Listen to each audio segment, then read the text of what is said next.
నిజంగా చిరంజీవి గారికి పద్మవిభూషణ్ అవార్డు రావడం అనేది చాలా చాలా చాలా సంతోషం నాకు. ఎందుకంటే చిరంజీవి గారు మా నాన్నగారితో సినిమా చేశారు, నకిలీ మనిషి, డ్యూయల్ రోల్.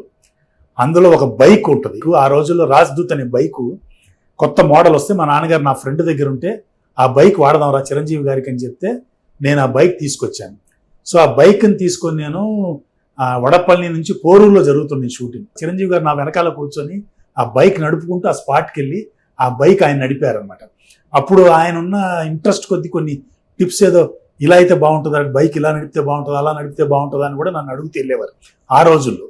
నేను చెప్పేది 1979-80లో ఉండే ఆ సినిమా చేసింది. ఆ సినిమాలోనే ఇంకో గొప్ప ఇన్సిడెంట్ ఏంటంటే అందులో లాస్ట్లో చిరంజీవి గారు ఒక చిరంజీవి గారిని షూట్ చేస్తే చనిపోతారు. ఆ రోజుల్లో స్లో మోషన్ తీయాలంటే ఫిలిం చాలా ఎక్కువ ఖర్చు అవుతుంది.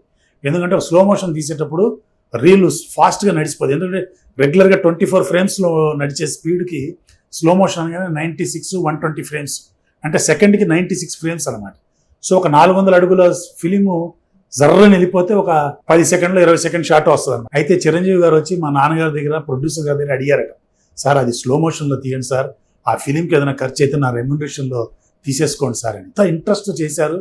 సో అలాంటి మనిషికి పద్మవిభూషణ్ రావడం అనేది ఆ అవార్డుకే ఒక నాణ్యత అనమాట యాక్చువల్గా. సో ఆ అవార్డు ఆయనకి రావడం అనేది నిజంగా నాకు చాలా చాలా సంతోషంగా ఉంది.